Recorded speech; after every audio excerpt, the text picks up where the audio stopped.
So I just saw a video where a guy said if you don't understand something in the Bible, you can go into ChatGPT and use the prompt, I am a Bible believing Christian. I'm not a Catholic or any other faith. Please explain to me a biblical perspective on this, right? And I just want to know, why do you think that Catholics are not Bible believing Christians when we also believe in the Bible? Catholics and Protestants agree on a lot of things, but just because we differ on some theological stuff, they want to say that Catholics are not Bible believing Christians because they think their way of interpreting the Bible is the right way, even though historically the Catholic Church's interpretation is what the early Christians interpreted the Bible as. It also doesn't make sense to say that Protestants are Bible believing but Catholics aren't, when there are so many different Protestant denominations, because you guys can't agree on what exactly you believe in. So one of the things that Protestants do is they rely on scripture alone, but in the Bible it never says to do that.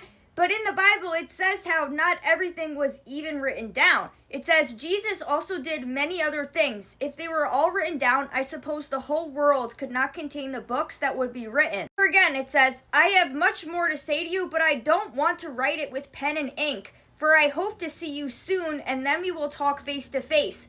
So there's certain things that the early Christians were doing, the certain traditions, but then they just weren't even included in the Bible because they wanted to talk about it in person. Again, it says, so then, brothers and sisters, stand firm and hold fast to the teachings we passed on to you, whether by word of mouth or by letter. The early church also didn't even have a Bible, so how does it make sense to say that you are a Bible-believing Christian when the early church didn't even have a Bible to go off of, right?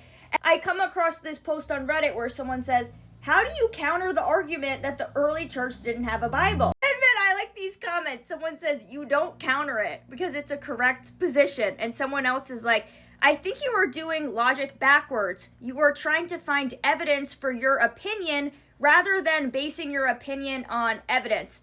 And I think that's what a lot of the times these Protestants are doing. But if you go to a Catholic Mass, a lot of what they say is actually based off of Scripture.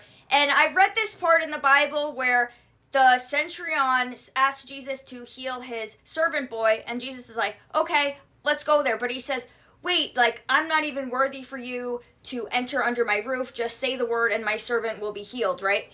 And so in the church, at one point, the priest says something, and then everyone in the congregation then says, I am not worthy for you to enter under my roof, but just say the word and my soul shall be healed. And so I was like, oh, I remember reading this in the Bible. That's just one example, but if you really are curious about this, you can check out this article, The Catholic Mass is Profoundly Biblical, and it goes over the other times when the priest or the congregation says something that is based off of Scripture.